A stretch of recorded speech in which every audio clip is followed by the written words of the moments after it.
Do you want a balloon too, Georgie? Bonjour à tous, bienvenue au Losers Club, le podcast créé dans l'ambiance du confinement pour parler ensemble de films, de séries, de livres et de jeux vidéo. En période de pandémie, la science n'a jamais été aussi importante pour la population. Souvent délaissé au cinéma, le biopic scientifique n'a jamais, selon moi, eu ses lettres de noblesse. À l'occasion de la sortie en VOD de Radioactive, on se permet au Losers Club de discuter un peu plus sur la représentation des scientifiques au cinéma. Pour m'accompagner aujourd'hui, j'ai réuni le conseil scientifique le plus prestigieux à notre disposition. Nous avons le biologiste spécialiste qui t'intéresse autant aux cellules humaines qu'aux formes de Scarlett Johansson. Salut Ugur. Salut. Notre scientifique inventrice d'exception qui a réussi à créer une machine pour cloner des objets, en tout cas dans les Sims 4. Salut Céline. Salut. Et enfin notre data manager qui est là pour répondre à la question quel pourcentage de réalité l'on trouve dans Imitation Game. Salut Thierry. Salut. Pour rappel, Radioactive est un film de Marjane Satrapi avec Rosamund Pike dans le rôle de Marie Curie. I have been haunted my entire life, looking for beauty in the new. Science is changing. And the very people who are running science are the people who believed the world was flat. I'm going to prove them wrong.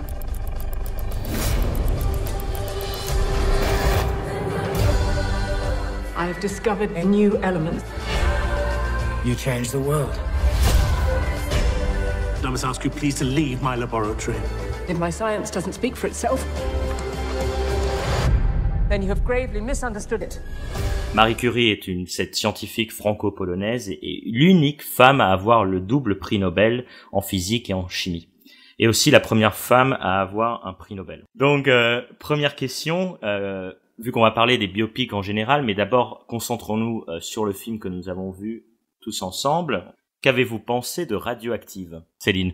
Je pense que je vais être contre l'avis de tout le monde, déjà je le sais, mais j'ai beaucoup aimé le film. Rien que pour sa réalisation en fait, parce que je l'ai regardé sans avoir vu Marie Curie. Je préfère lire la vie d'une personne que de la voir.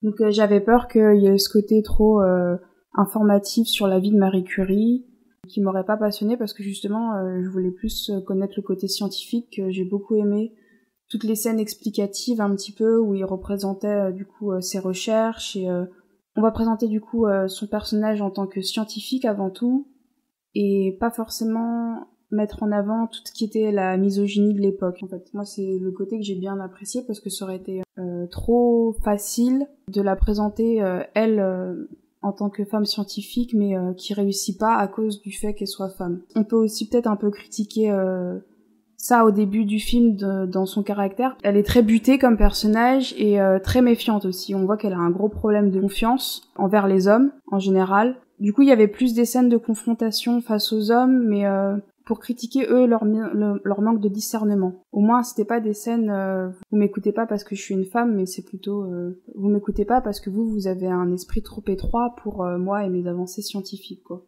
Comparé au film Marie Curie, que du coup j'ai vu juste après pour essayer d'avoir une autre vision en fait de sa vie. C'était plus intéressant du côté historique parce qu'il y avait beaucoup moins de romance, vu qu'on arrive juste après la mort de son mari. Et là, je trouve on montrait beaucoup plus son combat en tant que femme dans l'univers de la science. Elle devait composer avec ses collègues plus que se battre contre eux, quoi. Et du coup, Ugur, est-ce que ça t'a plu cette vision de Marie Curie dans Radioactive? Toi qui es scientifique, tiens à préciser. Je vais commencer par donner mon avis général sur le film que j'ai détesté. J'ai vraiment eu trop du mal à aller jusqu'au bout. J'ai hésité plusieurs fois à arrêter parce que ça m'a insupporté. Surtout, j'ai sans faire exprès regardé en version de doublage en français. Ne faites pas, c'est... Horreur, malheur. C'est le pire Sans erreur de faire ma exprès. vie. Oui, parce que le lien de téléchargement c'était en français donc j'arrivais pas à le trouver. Il a téléchargé. Oui, c'est un autre problème. Oulala. En fait, c'est un autre problème des biopics scientifiques. On n'arrive pas à trouver dans des plateformes de streaming. On est obligé de les payer et je trouve ça dommage. Si on souhaite faire connaître les scientifiques, vaut mieux le faire d'une manière plus accessible au public. Voilà, Message aux si producteurs ça, et aux si vous nous distributeurs. écoutez, rendez tout gratuit, hein. Comme C'est ça, Ugur peut regarder. Pas ses tout films gratuit, illimités. mais au moins mettre sur les streaming, les plateformes de streaming qu'on paye et qu'on puisse accéder à ce genre de film plus facilement. Voilà. Donc d'abord, avant de faire un film, consultez la liste des serveurs de streaming que Ugur a. Je rappelle que dans notre dernière émission, nous avions parlé de Just Watch. Donc vous pouvez utiliser ça pour savoir où c'est. C'est ça, mais T'es pas payé pour. c'est disponible que en location où il faut payer. Et le truc que j'ai pas aimé, il y a plusieurs points que j'ai pas aimé, mais tout d'abord, Céline a dit qu'elle a aimé l'explication scientifique de ses découvertes, etc. Moi, j'ai trouvé que c'était très mal expliqué, malgré mon background en physique-chimie, j'ai rien compris. T'as fait S, toi? Hein, oui.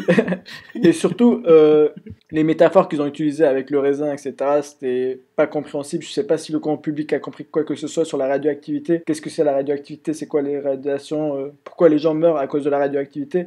On n'a rien compris. C'est juste, on sait que radioactivité, quand ça a été découvert, c'était important, c'était sexy, c'était coloré, donc les gens se sont intéressés, ils ont fait plein de produits à propos de ça, mais que par la suite, on a compris qu'en fait, c'est aussi très grave selon l'utilisation. Et ça, il le montre dans le film. Oui, mais en fait, ça va tellement vite qu'on n'arrive pas à comprendre c'est quoi le message. Même l'amour avec Pierre et Marie, ils se sont rencontrés et 2 jours après, Pierre demande au mariage, on sait pas qu'est-ce qui s'est passé, pourquoi, genre, c'est juste qu'ils travaillent ensemble. C'est les mœurs de l'époque. Peut-être. Fallait demander en mariage avant de baiser. Peut-être que j'ai pas l'habitude avec les mœurs de l'époque, mais quand même. Le problème du film, c'est la demande en mariage. Non, mais c'est juste pour te dire à quel point... Et les raisins. Non, mais c'est juste pour te dire à quel point ça allait vite et à quel point ça a été mal expliqué parce qu'ils voulaient tout expliquer et finalement, ils ont rien expliqué. Non, ils ont voulu bâtardiser un petit peu l'explication à mes yeux et le rendre très accessible. Oui, mais... Et c'était plus visuel, ils l'ont rendu plus visuel que blabla, tu vois. Ouais, justement, ils ont vraiment essayé, hein. Ils parlent d'une roche, alors on voit un grand Exactement. mine. Ça faisait très c'est pas sorcier. Ils ont vraiment essayé, je me suis dit, tiens, c'est la première fois que je vois ça pour un biopic scientifique où ils expliquent plan par plan une illustration. Après, je trouve que le grand public n'est pas con et on peut se permettre d'aller un peu plus loin dans l'explication. Et c'est ça qui m'a un peu gêné, qu'on nous prenne pour des cons, des enfants. Genre, même un gamin peut comprendre, peut-être que le public américain l'est, mais genre, on peut pas... Heureusement que nos éditeurs ne sont pas américains, Oui, ou s'ils l'ont, vrai. nous nous excusons d'avance. C'est vrai que c'est connu ça qu'ils ont besoin d'expliquer tout aux Américains pour les rassurer. Comme c'est Amazon qui a financé le film, je me suis dit peut-être que ça a influencé un peu le point de vue, parce que surtout c'est un peu con de faire un film sur une scientifique française. Moi j'aurais préféré que ça soit en français et que ça soit des acteurs polonais limite ou français, tu vois, qui peuvent mieux représenter le personnage. Vu que tu parlais du manque d'acteurs polonais dans ce film, qu'est-ce que t'en as pensé que ce soit Rosamund Pike qui joue Marie Curie alors qu'elle n'est pas française? Elle était pas mauvaise. Et je trouve qu'elle a fait bien son job, mais je pense que le choix du personnage principal influence notre perception vis-à-vis du scientifique aussi. Par exemple, que ça soit sur Imitation Game, je pense que le choix du personnage principal a aussi influencé la perception qu'on a du scientifique Alan Turing, tu vois. Et je pense que Rosamund Pike était une bonne actrice, mais il y a un truc qui n'est pas passé, c'est peut-être le doublage qui m'a un peu refroidi vis-à-vis d'elle. Et j'ai pas vraiment accroché, que ça soit... à son caractère un peu orgueilleuse, tu sais. Et après, bon, c'est aussi Marie Curie, donc je sais pas comment interpréter vraiment sa performance. Bah, je trouve qu'elle est trop antipathique. Mais est-ce que c'est à cause de l'actrice ou est-ce que c'est à cause du caractère de Marie Curie Je sais pas. complique J'ai pas connu Marie Curie, C'était pour ça que je voulais voir le film Marie Curie. Je me suis dit, bon, est-ce que c'est vraiment une connasse? Comment ils vont présenter? Ou est-ce qu'elle a vraiment un petit peu son caractère et que c'était mal perçu parce qu'en plus elle était une femme, tu vois? Oui. C'était plus, à mon avis, son ego scientifique où elle voulait à tout prix, elle, recevoir le prestige de ses recherches et qu'elle avait peur d'être évincée en plus du fait d'être femme. Voilà. Il y a un espèce de féminisme intérieur qu'elle veut pas catégoriser de féminisme, mais plutôt de genre se battre pour ses idées et les faire reconnaître en tant que les siennes. Tu vois qu'elle a pas envie d'être reconnue comme la femme de. Et ça, c'est dans les 2 biopics pareils. Donc à mon avis, ça fait vraiment partie d'elle, son côté... Oui, mais quand il y a trop de fierté, ça tue aussi un peu l'attachement qu'on a avec le personnage. Non, mais c'est ce qu'on te montre. Ouais, c'est ce qu'on te montre aussi du personnage, justement, et c'est pour ça peut-être que tu l'as trouvé plus détestable dans Radioactive. Mais dans ce cas-là, c'est quoi le but d'un biopic scientifique? Est-ce que c'est de vraiment montrer le bon côté d'un scientifique ou est-ce que c'est vraiment montrer le scientifique comme elle est et qu'on juge par rapport vraiment à son caractère? Parce que moi, personnellement, Marie Curie, avant de voir ce film, je la jugeais juste par rapport à sa recherche. Mais après avoir vu ce film, je sais que c'est une petite coquine qui adore le sexe, donc je suis un peu plus biaisé. Donc je regarde pas l'uranium de la même manière. Vous voyez ce que je veux dire? Bah, c'est une grande question, et ça dépend en fait. Je pense qu'il y a toujours ce problème de comment adapter un biopic. Ça dépend du sujet, ça dépend de la personnalité, et je pense que ça dépend surtout du réalisateur qui décide d'aller dans une direction ou une autre. Mais souvent ça va aller vers la psychologie du personnage. Mais vous avez pas parlé de quelque chose qui m'a frappé. Bon, alors juste pour donner mon avis, moi je suis un peu entre Ugur et Céline. Par exemple, ça me dérange pas que ce soit pas des acteurs français. Bizarrement, peut-être qu'on s'est fait conditionner par la série de Tchernobyl, mais on a passé un cap, on se dit bon, ok, c'est pas grave. J'ai aimé certains effets de mise en scène, surtout les côtés un peu fantasmés, psychédéliques, un peu bizarres là, comme quand il y a cette belle scène où elle se sent un peu cernée par la danseuse. Marie Curie rencontre Pierre Curie sur une représentation de la danseuse. Lois Fuller. Ouais, Lois Fuller, merci. Donc il y a eu un film avec Soko, pour ceux qui veulent en savoir plus, où il y a cette scène où elle se fait entourer par ça, et puis avec une musique assez, angoissante, et j'ai trouvé ça vraiment bien. Ou certaines scènes, par exemple, quand elle passe devant plein de lits à la fin, qui rentrent dans le psyché, quoi, de Marie Curie. Et à côté de ça, il y a des effets comme des modélisations d'atomes ou de pierres en plein écran que j'ai du mal à comprendre. Ce dont vous n'avez pas parlé et qui me choque, moi, c'est les flash-forward. Ah. Je trouve très très discutable cette idée de montrer Hiroshima, de montrer Tchernobyl. Du coup, j'ai fini par comprendre que je regardais pas un biopic, en fait. Mais pourquoi alors avoir essayé de passer toute la vie de Marie Curie si ce n'est pas un biopic?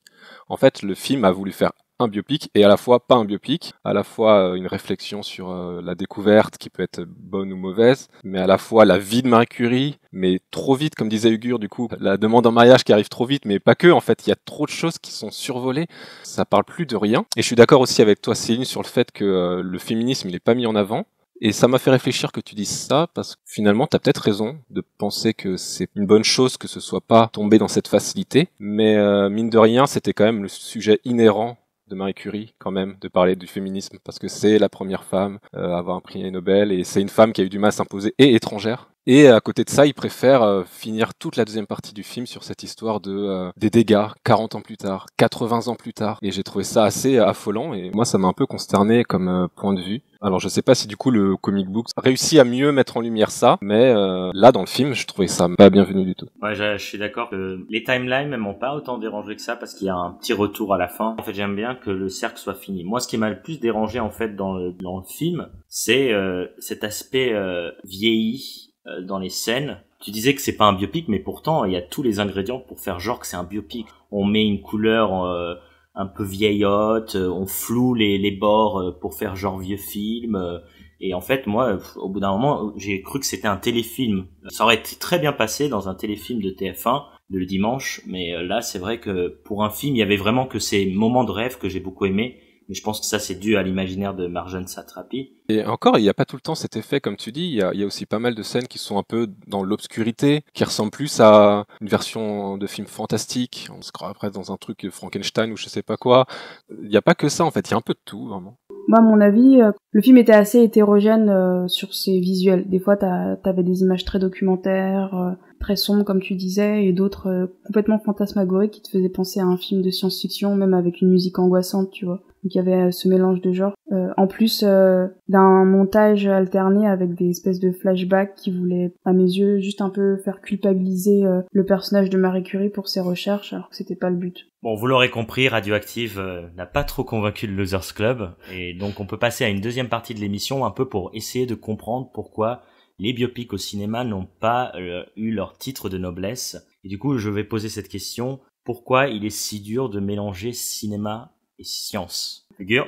Tout d'abord, je pense que si on prend le public comme des cons, c'est forcément compliqué de mêler science et cinéma. Si tu préfères juste mettre les Avengers pour que le public soit content, oui, en effet, c'est plus simple. Mais quand tu dois ajouter une complexité scientifique derrière, il faut prendre plus de temps pour voir comment on peut vulgariser le sujet. Je pense que les producteurs ne veulent pas prendre ce risque, parce que s'ils ne comprennent pas, c'est trop compliqué pour les réalisateurs de faire expliquer ce qu'ils veulent dire. Et pourquoi je pense qu'ils essaient de raconter très facilement, rapidement, en passant sur la surface. L'ADN, c'est quelque chose qu'il y a dans les cellules et on passe à autre chose directement. Et c'est pourquoi je pense qu'on n'arrive pas à coupler science et cinéma. Est-ce que tu as des exemples de films pour expliquer ?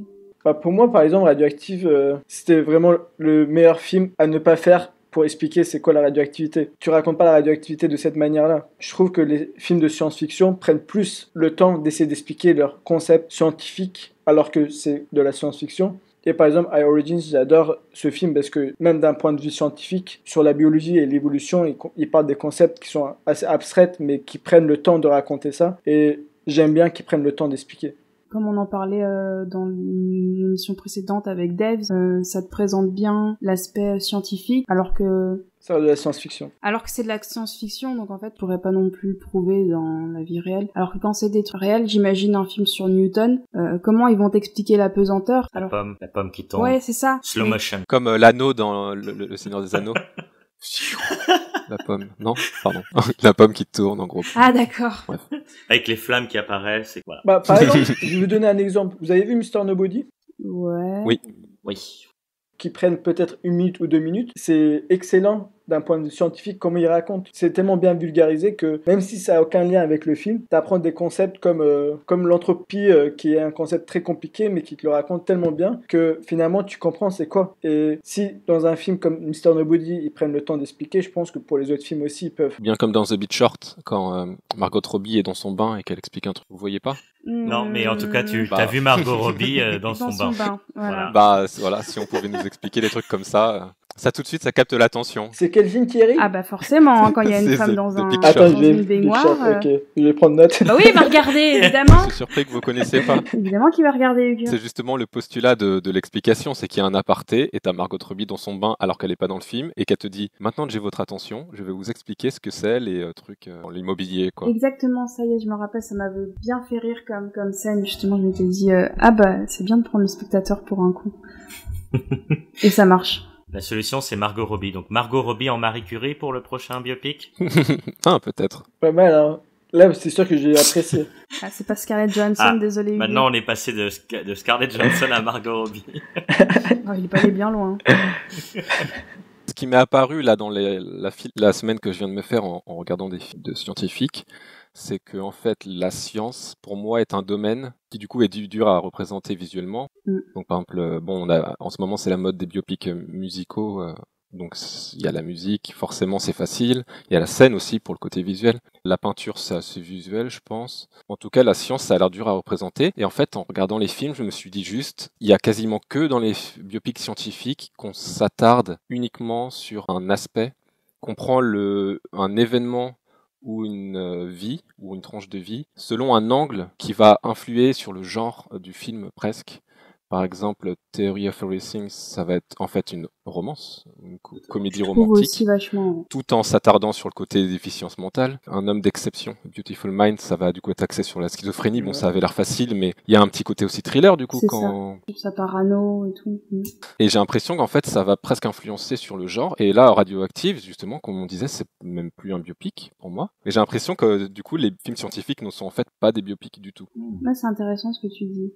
Parce que c'est vrai qu'en regardant Radioactive, même si ça m'avait fait penser historiquement à d'autres biopics, du coup, je pensais à La Danseuse, comme t'en as parlé. Je pensais aussi à Colette. C'est un biopic, du coup, sur cette femme auteure qui s'est fait aussi un peu voler la volette par son mari.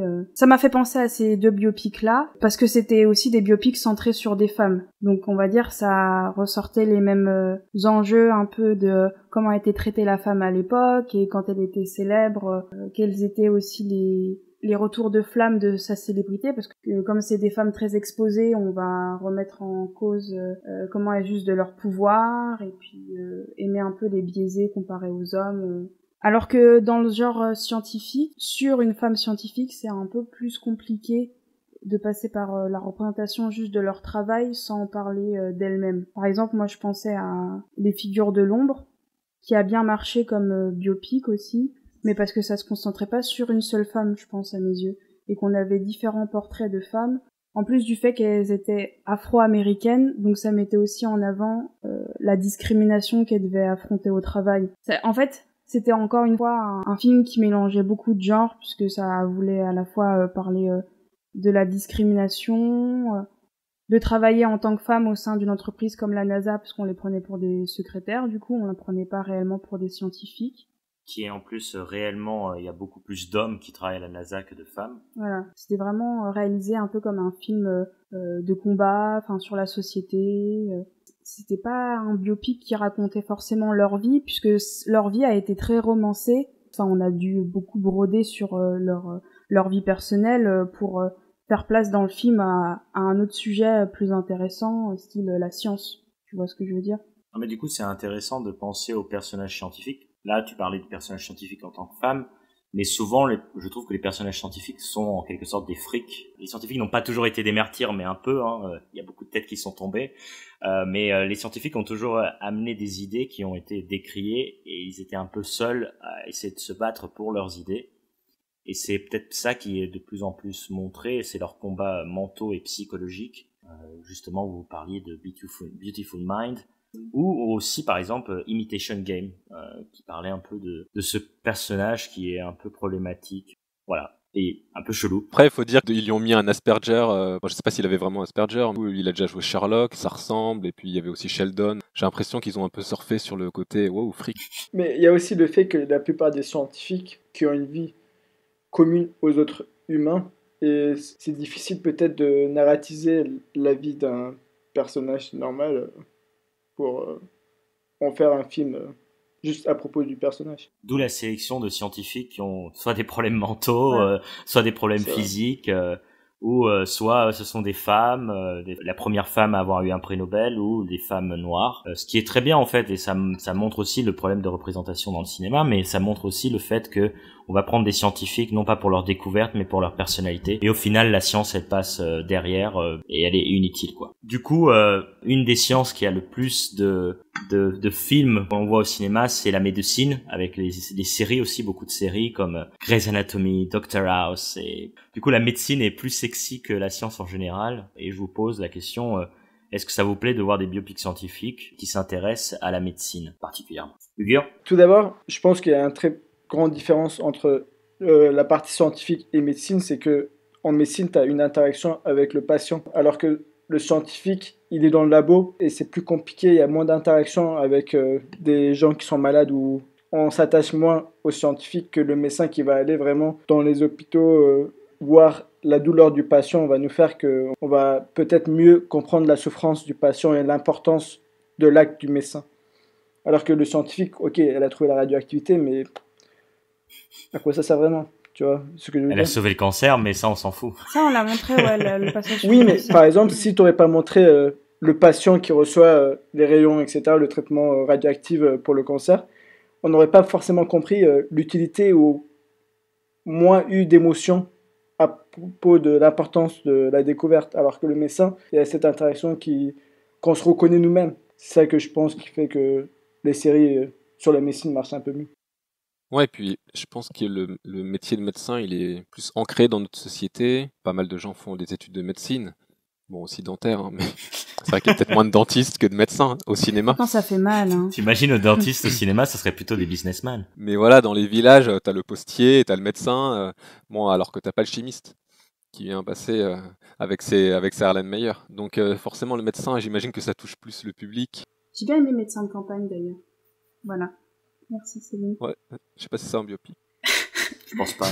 Non, en plus ça fait vraiment plus film documentaire. Non, mais c'est vrai que le médecin touche plus. Il y a à la fois une portée qui semble proche de nous, à la fois il y a un côté direct au fait qu'il va sauver des vies, en général. En général. En général, oui. Ou signer des ordonnances. Oui, ça c'est tellement sexy. Bah du coup la médecine a plus de sex appeal C'est ça. Au niveau des biopics que n'importe quel autre domaine de la science. Et c'est peut-être ça le problème en fait. Pour conclure, ça serait que la science elle a pas assez de sex appeal pour être adaptée. Alors faudrait une représentation assez visuelle de ce que font vraiment les scientifiques, donc d'avoir un côté plus visuel de leur recherche, parce que évidemment ils sont eux-mêmes, j'ai l'impression, complètement détachés de ce que leur recherche peut faire au sein de la vraie vie, et du coup les espèces de flash forward de radioactifs donnaient assez de sens là-dessus pour nous en tant que spectateurs relier ces recherches qu'on a eues à 100 ans sur qu'est-ce que ça a impliqué longtemps après, la suite des événements, même si après c'est des raccourcis un petit peu faciles à intellectualiser. Comme ils disent dans un film de Hawking, qui du coup blâme Einstein, et non pas Marie Curie, mais c'est presque pareil, Einstein pour du coup la bombe nucléaire, et il lui dit mais c'est comme si tu blâmais Newton d'avoir découvert la gravité, tu blâmais le fait que les avions se crashent. C'est une découverte, c'est pas une invention. Si je peux conseiller une série qui est à la fois, je trouve, scientifique et visuelle, qui est aussi un biopic, ce serait la série Master of Sex de Michel Ashford, qui date de 2013 déjà, mais c'était sur les premiers chercheurs autour du sexe, Bill Master et Virginia Johnson, qui ont formé un couple de chercheurs, mais aussi un couple dans la vraie vie, Et ce qui était intéressant au sein de cette série, c'est que ça vulgarisait un petit peu leurs recherches autour du sexe, surtout à un moment où rien n'était recherché autour de tout ce qui était maladie sexuelle, troubles sexuels, style l'infertilité. Non, c'est pas un trouble. Style. C'est une maladie plutôt, ouais. Voilà, c'est une maladie. Donc, style quand tu bandes pas là. Bah, c'est des troubles érectiles, l'impuissance. Voilà. Impuissance. Merci. J'étais impuissante face à.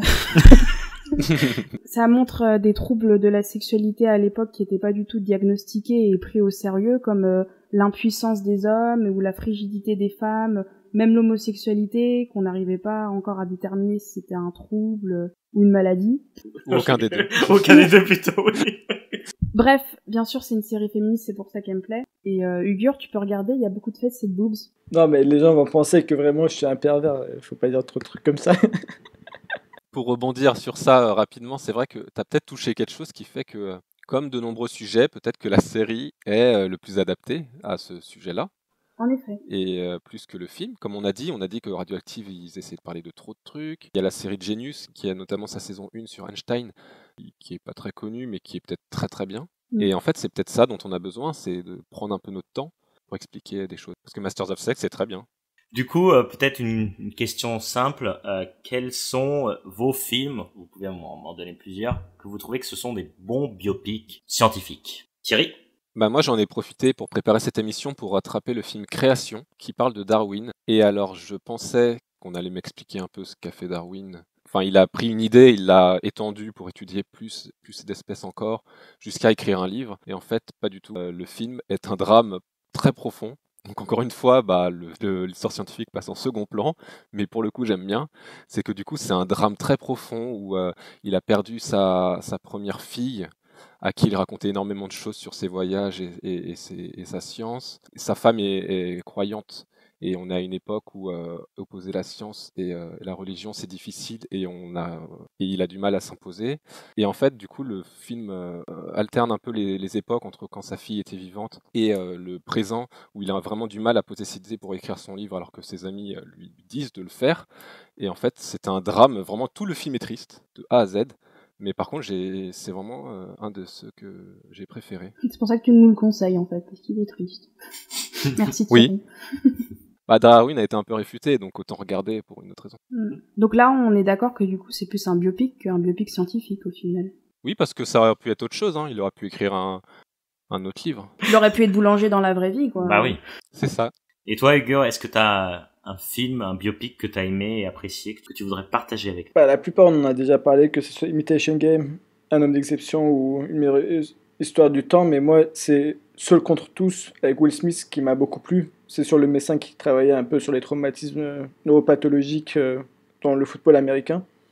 Et c'est assez intéressant parce qu'il y a un petit côté quand même médical où on explique pourquoi les traumatismes au cerveau peuvent avoir des répercussions plus tard sur différents troubles.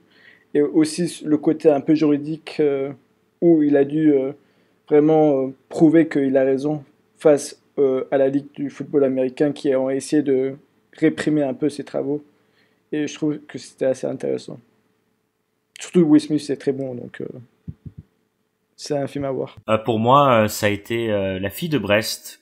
De La fille de Brest, je me rappelle plus son nom, mais le médecin en fait qui a été un whistleblower, qui a été celle qui a décrié en fait le médicament, le Mediator, qui a eu tout un scandale en France. Et le film en fait, il est vraiment très bien.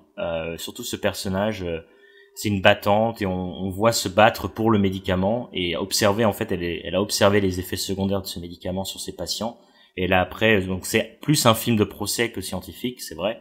Mais je trouvais que c'était un film quand même passionnant dans une histoire qui en plus nous touchait plus, puisqu'elle était d'actualité à l'époque où le film était sorti. C'est un film d'Emmanuel Berco que je conseille de voir. Et donc c'est une médecin? Et c'est une médecin, ouais. Et toi, le ciné, t'as un film à nous conseiller autre que ta série The Master of Sex? Bah c'est drôle parce qu'on sait justement en fait à La fille de Brest quand Ugur il a évoqué Seul contre tous. Donc je dois me trouver un autre film rapidement. Moi j'en ai un autre. Prends ta place. Non, je rigole. C'est Dangerous Method. Ah oui voilà, c'est ça. En fait, je me demandais lequel des deux t'allais dire. Donc dans le même style, moi j'avais beaucoup aimé, c'était Dangerous Method, qui était du coup je trouve à la fois biopic et vulgarisation d'une théorie, qui était un film plutôt concentré sur la relation entre Freud, Jung et leur patiente Sabrina.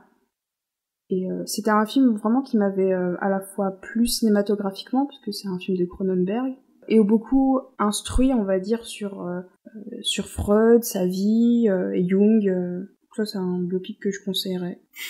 En plus de Les Figures de l'ombre, voilà. Ah, très bien. Et en plus, il y a Vincent Cassel qui parle anglais avec une voix sexy. Bah, si je voulais, C'est j'aurais vrai. juste regardé Westworld. Hein. C'est vrai. Non, mais Keira Knightley est très très forte pour le coup. Et elle est encore à poil, tu peux regarder Ugur. Non, mais arrête. Moi, j'aime beaucoup Viggo Mortensen, en fait, qui joue vraiment un Freud un peu pédant, si je me rappelle bien. Ah non, je suis plus jungienne pour ce film, Ouais. à vrai dire. Hein. Jung est plutôt un personnage Il a des meilleures sympathique. fesses. Donc, Pour finir l'émission, je vais vous poser la question de réflexion ultime. Quel scientifique ou événement scientifique aimeriez-vous voir au cinéma? Ugur? Moi, je pense qu'on peut faire un film sur la vie de Raoul, le docteur, là, à propos de la chloroquine. Ça peut être assez intéressant. Ah ouais, pas mal. Un film sur le Covid-19. Et alors, qui pour jouer le docteur Raoul? Ah, je pense qu'on peut être servi. Hein. Francis Lalanne. À cause Mais des cheveux. faut quelqu'un un peu what the fuck, ouais, avec les cheveux blancs, un peu longs. Genre Al Pacino. Ah ouais, toi tu prends un bête de casting. Ah hein. oui. Quand c'est pas Scarlett Johansson. L'autre critique que les biopics c'est toujours il aurait dû prendre une française ou une polonaise et il nous dit Al Pacino. Pour jouer un Marseillais. C'est vrai que non, ok, je suis d'accord sur ce point-là. Et toi Thierry, t'aurais un biopic parfait ou un événement scientifique que t'aimerais voir au cinéma? Bah moi c'est ça va vous surprendre, donc accrochez-vous. Mais comme Radioactive a plein de défauts et que finalement le film Marie Curie français-polonais n'était pas assez bon quand même à mon avis, même s'il était plus biopic et plus froid et plus simple, académique dans sa mise en scène, bah je partirais sur un troisième biopic de Marie Curie avec Margot Robbie dans son bain. Waouh, vous y attendez vraiment pas du coup. C'est incroyable. Voilà. Et toi le ciné est-ce qu'il y aurait ou Céline? Et voilà. Toi le Avec truc. tes séries, ton film gaze. Est-ce qu'il y aurait un événement scientifique ou un scientifique que t'aimerais bien voir une adaptation? Alors du coup moi j'ai fait mes petites recherches en mode bah attends, est-ce qu'il y a d'autres films avec des femmes scientifiques? Et bah il y en a pas tellement. Hein. Donc il y a déjà 2 versions de Marie Curie, toi tu vas en faire une 3e, donc merci Oui. bien, vive la diversité. Avec Margot Robbie dans son bain. Pour rappel. Mais du coup celle qui a eu la découverte sur l'ADN, comment elle s'appelle? Non, c'est la mienne. Bah oui mais tu l'as pas dit. Mais j'allais le dire. De quoi t'allais le dire? Eh bah tu faire l'as sur le pas mec. dit. Mais Rosalie j'ai Franck. dit que j'allais parler de Rosalind Franklin, moi. Bah voilà, bah j'ai essayé de t'introduire. Mais non, tu Je me suis m'introduis dit, pas, il tu me voles. Bah non, mais je me suis dit, il en parle pas. Mais j'allais en parler. Oh, les chouineurs. Oh. Non, Bah mais... t'avais qu'à pas être host. En fait, moi je connais l'histoire et j'allais la raconter. Bah fais-le. Donc c'est Rosalind Franklin. Oui, bah en plus tu connais même pas le nom et tu veux adapter. Bah oui, parce que justement, non, j'en mais ai oh. pas. Mais... Pix des autres. Ah si t'en as pas, tu dis j'en ai pas. S'il y avait un film à faire, du coup, ce serait sur Rosalind Franklin, mais je connais pas du tout la dame, donc tu vas m'expliquer, Niclay. Oui, je vais l'expliquer parce qu'en fait c'était mon choix aussi. J'aurais fait une adaptation parce que Rosalind Franklin qui a découvert la double hélice d'ADN avec Watson et Crick. Alors elle l'a pas découvert parce qu'elle a la preuve elle. Donc elle a fait la photo qui a permis de montrer que l'ADN avait une double hélice, alors que Watson et Crick avaient juste la théorie. Et au final, quand eux ont eu le prix Nobel pour la découverte de la structure de l'ADN, Rosalind Franklin était morte et elle n'a pas reçu posthume ce prix Nobel. Et donc c'est un peu un prix Nobel volé. C'est pour ça que je trouve que ça aurait été un très bon film avec beaucoup de drama et en même temps un peu d'histoire, quand même, un peu de science. Et parce qu'à l'époque, on pouvait pas donner au posthume. Bah il y en a quand même un donné. Hein. Parce que ça fait polémique d'habitude. Mais il y a beaucoup de cas comme ça, il y en a facilement 7-8 cas où, surtout à l'époque où les femmes n'avaient pas une très grande importance scientifique, c'était là plus autant qu'assistantes, etc. Et que leurs travaux ont été volés par des hommes. Et c'est eux qui ont eu d'habitude le prix Nobel et il y a pas mal de cas comme ça. Bah, bon, et sinon, pour répondre plus sérieusement, je me suis dit que peut-être un film sur Pavlov, qui a fait des expérimentations avec le chien. J'ai cru voir sur Google qu'il y avait un film dans les années 30, mais je crois qu'il est pas connu. Donc, comme je connais pas sa vie, mais que ça a l'air cool, on pourrait peut-être faire un film sur Pavlov. Et qui pour jouer le chien du coup? Un truc dégueulasse en CGI, comme l'appel de la forêt. Ou Scooby-Doo. Ah! Ça donne envie tout ça. Bah vous l'auriez compris, le biopic scientifique est difficile à adapter et toutes nos idées, j'espère que seront entendues par les producteurs et nous sommes ici pour en discuter plus ample s'ils veulent. Radioactive n'a pas convaincu tout le Losers Club, nous avons beaucoup d'avis divergents. Et pour autant, Radioactive va sortir de nouveau au cinéma, donc si vous voulez vous faire votre propre avis, vous pourriez aller à partir du 22 juin voir Radioactive au cinéma. Et si vous avez vu Radioactive et vous voulez vous en parler, n'hésitez pas à poster sur notre page Facebook, @LeLosersClub, et sur Twitter, @LeLosers. Et sur ce, au revoir et à une prochaine émission. Merci de votre écoute au Losers Club. Salut. Bye. Ciao. Hasta la vista, baby. Do you want a balloon too, Georgie?